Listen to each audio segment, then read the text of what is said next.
Il-konferma kemm il-Kumitat tal-Covid tal-Partit Nazzjonalista huwa tassew finta issa ta' wkoll wieħed mill-membri tal-istess kumitat, Stephen Spiteri, wara li fl-aħħar sigħat dan il-Kumitat Nazzjonalista ħareġ kontra l-miżuri tal-awtoritajiet tas-saħħa favur turiżmu sigur, primarjament li minn nhar l-Erbgħa li ġej dawk li jidħlu f'pajjiżna fosthom turisti jridu jipprovdu ċertifikat tal-vaċċin u għalhekk ikunu mlaqma kompletament kontra l-COVID-19.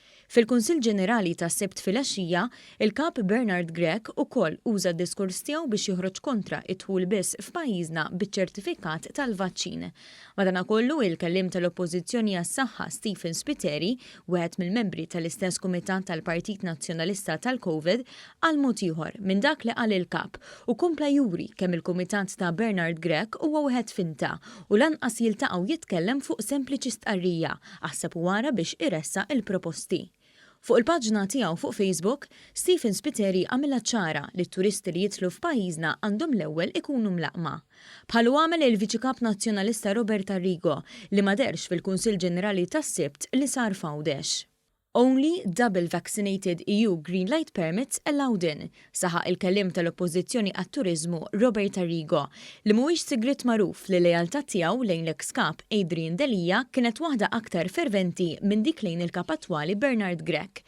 Intant, fi stħarriġ ippubblikat fuq il-Malta Today, maġġoranza assoluta tal-poplu taqbel li dawk li jżuru pajjiżna għandhom l-ewwel ikunu mlaqma kompletament u mhux jistgħu jidħlu b'test negattiv għal COVID-19.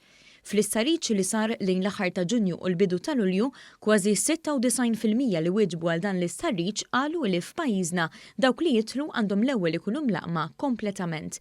Dan kontra dak li jrid il-Partit Nazzjonalista li sejjaħ il-miżura tal-awtoritajiet Maltin bħala waħda estrema. Il-ġimgħa l-oħra, it-tabiba u deputata nazzjonalista Maria De Guara kienet imbarazzata l-aħħar meta qabel seduta parlamentari ġiet mistoqsija minn One News dwar il-ħidma tal-Kumitat Nazzjonalista tal-Covid u biex tajt meta kien l-aħħar darba li dan iltaqa'. Fil-fatt hija ħallitna bla risposta. Iżda fl-aħħar sigħat il-membru ieħor tal-istess kumitat, Stephen Spiteri, ta' risposta ċara li l-Kumitat tal-Partit Nazzjonalista dwar il-Covid huwa wieħed finta.